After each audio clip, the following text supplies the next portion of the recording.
Assalamualaikum warahmatullahi wabarakatuh.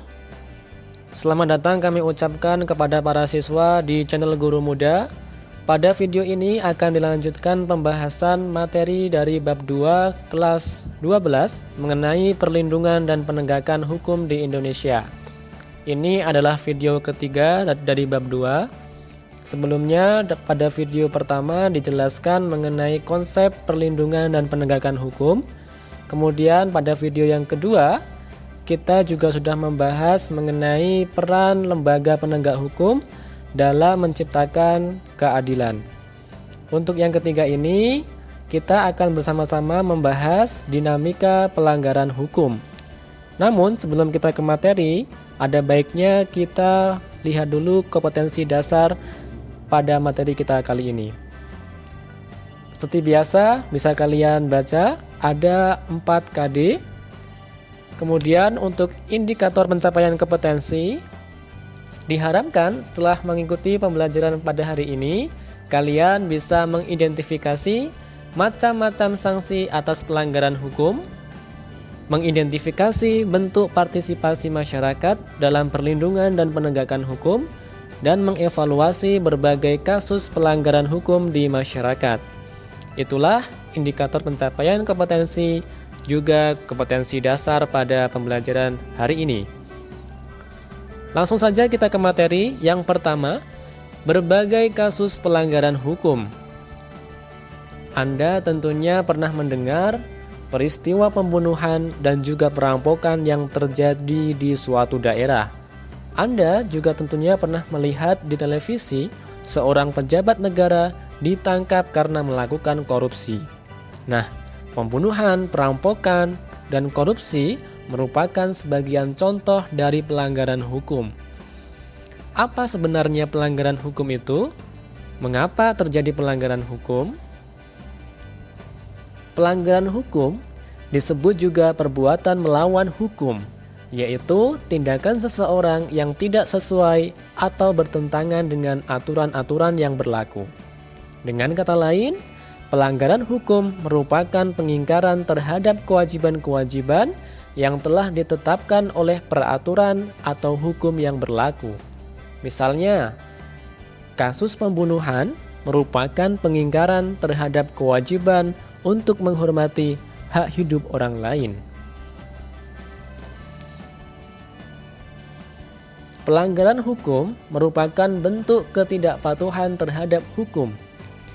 Ketidakpatuhan terhadap hukum dapat disebabkan oleh 2 hal, yaitu yang pertama, pelanggaran hukum oleh si pelanggar sudah dianggap sebagai kebiasaan, atau hukum yang berlaku sudah tidak sesuai lagi dengan tuntutan kehidupan.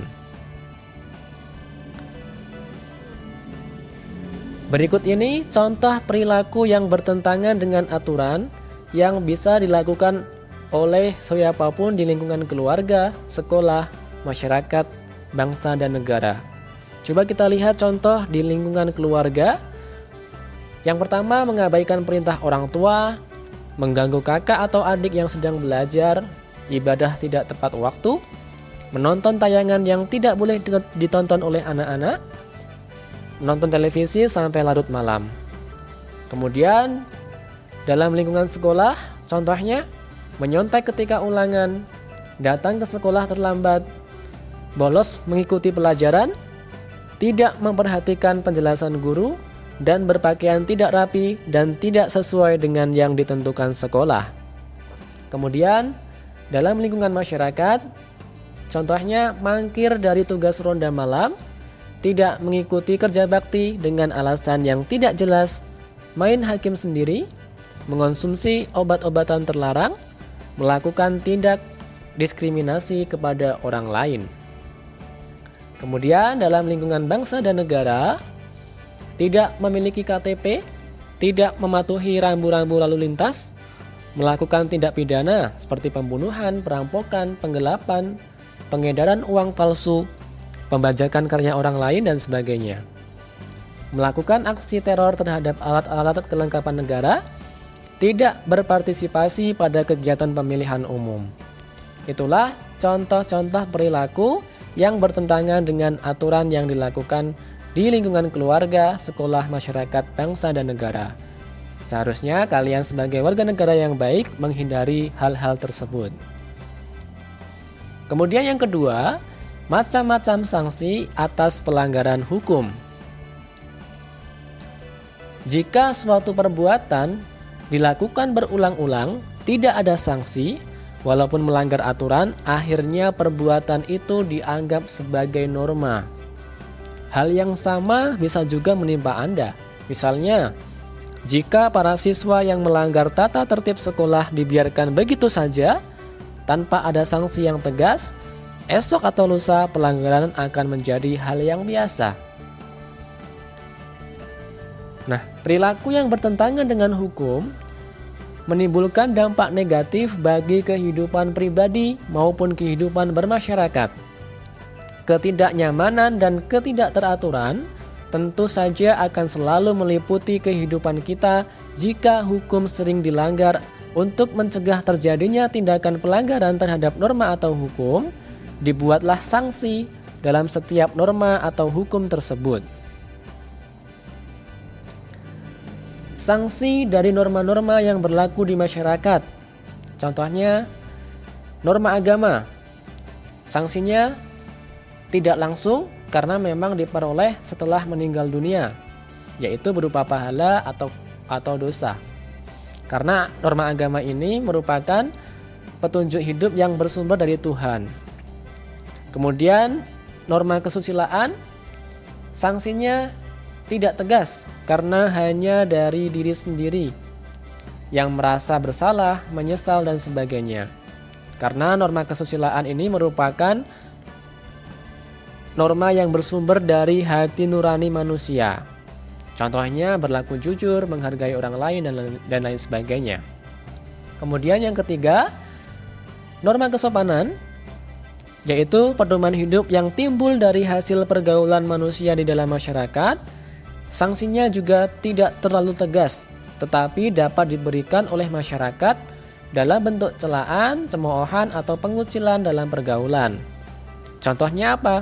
Menghormati orang yang lebih tua, tidak berkata kasar, menerima dengan tangan kanan, itu merupakan contoh penerapan norma kesopanan. Kemudian yang keempat, norma hukum adalah pedoman hidup yang dibuat oleh badan yang berwenang untuk mengatur manusia dalam kehidupan berbangsa dan bernegara. Nah, ini tegas dan nyata sanksinya, serta mengikat dan memaksa bagi setiap orang tanpa kecuali. Ya. Contohnya apa norma hukum itu? Harus sesuai prosedur, dilarang mencuri, harus tertib, dan lain sebagainya. Ini adalah norma-norma yang ada dalam masyarakat beserta sanksi-sanksinya. Kita lanjut ke nomor 3, partisipasi dalam perlindungan dan penegakan hukum.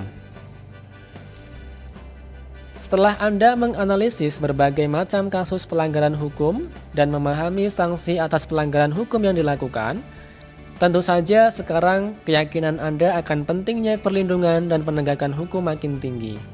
Nah, keyakinan tersebut harus dibuktikan.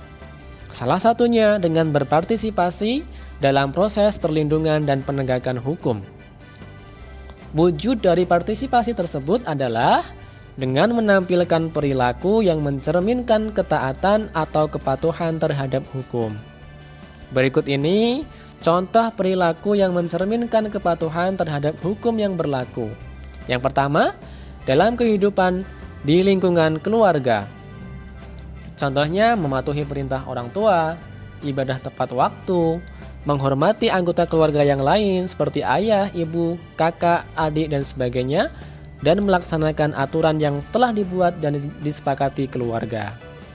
Kemudian, dalam kehidupan di lingkungan sekolah, contohnya apa? Menghormati kepala sekolah, guru, dan karyawan lainnya, memakai pakaian seragam yang telah ditentukan, tidak menyontek ketika ulangan, memperhatikan penjelasan guru, mengikuti pelajaran sesuai dengan jadwal yang berlaku. Kemudian dalam lingkungan di masyarakat, melaksanakan setiap norma yang berlaku di masyarakat, bertugas ronda, ikut serta dalam kegiatan kerja bakti, menghormati keberadaan tetangga di sekitar rumah. Kemudian juga bisa dilakukan dengan cara tidak melakukan perbuatan yang menyebabkan kekacauan di masyarakat, seperti tawuran, judi, mabuk-mabukan, dan sebagainya. Yang terakhir, contoh perilaku dalam kehidupan lingkungan bangsa dan negara: bersikap tertib ketika berlalu lintas di jalan raya, memiliki KTP, memiliki SIM, ikut serta dalam kegiatan pemilihan umum, dan taat dalam membayar pajak. Itulah contoh perilaku yang seharusnya bisa kalian praktekkan dalam kepatuhan terhadap hukum yang berlaku. Itu saja materi pada hari ini, semoga bisa bermanfaat. Jika ada pertanyaan, silahkan didiskusikan dalam forum kelas. Wassalamualaikum warahmatullahi wabarakatuh.